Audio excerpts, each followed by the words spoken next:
मेरे प्यारे बच्चों, गुड मॉर्निंग।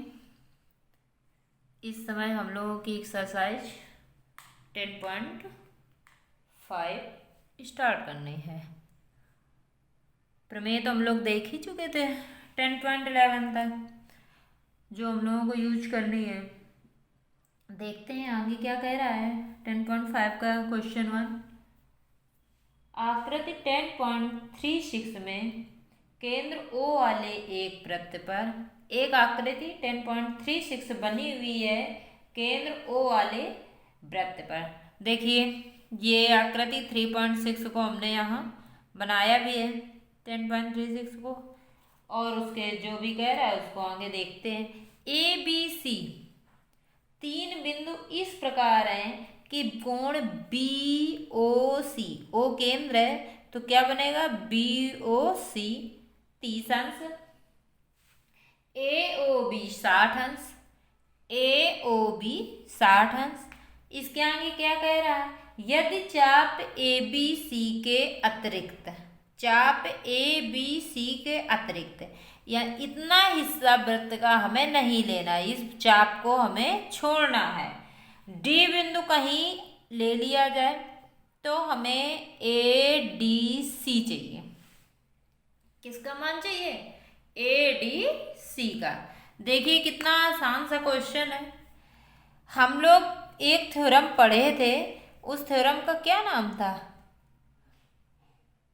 क्या लाइन थी उस थ्योरम की? एक जो थ्योरम पढ़े थे कि किसी चाप द्वारा, कोई चाप लेते हैं, वृत्त का कोई हिस्सा लेते हैं, कोई पार्ट लेते हैं वृत्त का, उस चाप द्वारा, ये एक चाप वृत्त का एक पार्ट हो गया ये, उस चाप द्वारा केंद्र पर आंतरित कोण वृत्त के शेष भाग, जो शेष भाग बचा, उस परिधि पर आंतरित कोण का दुगुना होता है। यही प्रमेय यहाँ हम लोग पूरी नोट कर देंगे। प्रमेय से बात आ गई समझ में? यहाँ पूरी प्रमेय लिखेंगे जो बोल रहे हैं कि किसी चाप द्वारा, वृत्त के किसी चाप द्वारा केंद्र पर आंतरित कोण वृत्त के शेष भाग पर परिधि पर बने कोण का दोगुना होता है। केंद्र वाला दोगुना होता है और परिधि वाला आधा हो जाएगा केंद्र का। ये यहाँ पूरी प्रमेय लिख देंगे तो क्या हो जाएगा प्रमेय से, AOC, ठीक है, AOC बराबर परिधि पर बना कोण कौन सा होगा? ADC, O नहीं ADC, O तो केंद्र है, ठीक है, और दोगुना होता है तो क्या लगा देंगे? 2।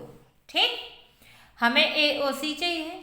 AOC देखिए डायग्राम में साफ दिख रहा है, ये 60 और ये 30, तो AOC कितना हो जाएगा? 60 + 30 बराबर 2 कोण ADC, तो 90 = 2 कोण ADC। ADC = कितना आ जाएगा? 45। बस निकल आया, यही तो चाहिए था हम लोगों को, फाइंड ADC पता कर।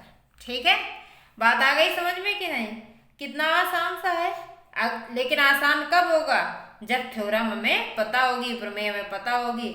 हम आपको पहले भी बता चुके हैं कि सर्किल वाले टॉपिक में, इस टॉपिक में जो थ्योरम होती हैं वो हमारे फार्मूलों का काम करती हैं, सूत्र का, जिस तरीके से सूत्र होते हैं। ठीक, अगली उनका सिद्ध करना भी हमने बताया, क्योंकि कभी कभी थ्योरम ही आ जाती है कि प्रूफ कीजिए। लास्ट वीडियो आप लोग देख सकते हैं। अगला क्वेश्चन क्या कह रहा है, किसी वृत्त की एक जीवा वृत्त की त्रिज्या के बराबर है। कोई वृत्त है, देखिए वृत्त की कोई एक जीवा ले लें, ये हमारी जीवा हो गई, जो कि वृत्त की त्रिज्या के बराबर है। अगर इसको मिला दें ये त्रिज्या हो जाएगी, तो ये जो जीवा है ये OA बराबर AB, ये क्या है आपका दिया हुआ है। यही तो सवाल आपका क्या कह रहा है कि वृत्त की जीवा वृत्त के त्रिज्या के बराबर है। इतनी बात समझ में आ गई कि नहीं आ गई? मतलब आगे बढ़ते हैं। जीवा द्वारा लघुचाप के किसी बिंदु पर आंतरित कोण, अब देखिए जीवा ये हो गई, तो लघुचाप कहाँ होगा होगा? ये हिस्सा होगा लघु चाप का। तो लघु चाप के किसी बिंदु पर आंतरित कोण, इसका मतलब उस ये डी ले लिया, इस बिंदु पर आंतरित कोण क्या हो गया? ADB।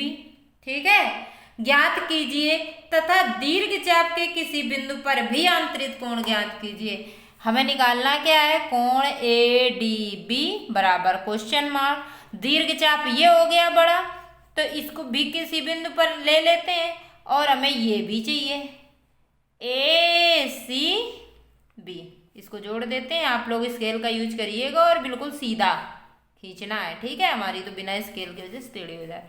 चलिए इसको भी मिला देते हैं क्योंकि इसकी बहुत जरूरत पड़ेगी। प्रमेय वही जो ऊपर वाले क्वेश्चन में हमने बोली थी, वही प्रमेय यहाँ फिर नोट कर देंगे। किसी चाप द्वारा वृत्त के केंद्र पर आंतरित कोण शेष भाग पर बने, वृत्त के शेष भाग पर बने शेष भाग पर परिध पर बना कोण का दूना होता है, केंद्र वाला दूना होता है। अब देखिए जब ये त्रिज्या ये सब बराबर हैं तो त्रिभुज AOB कैसा होगा? AOB समबाहु होगा क्योंकि तीनों भुजाएं बराबर हैं। इसलिए कोण AOB कितना आ जाएगा? 60 अंश। समबाहु त्रिभुज का प्रत्येक कोण कितने अंश का होता है? 60 अंश का। क्यों? क्योंकि त्रिभुज के तीनों कोणों का योग 180 होता है। जब तीनों कोण समान होंगे तो 60-60 हो जाएंगे।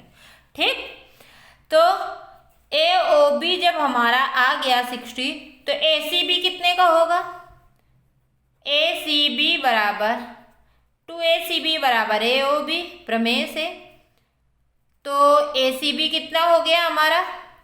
ये 60 और 2 अपॉन में आया तो 30।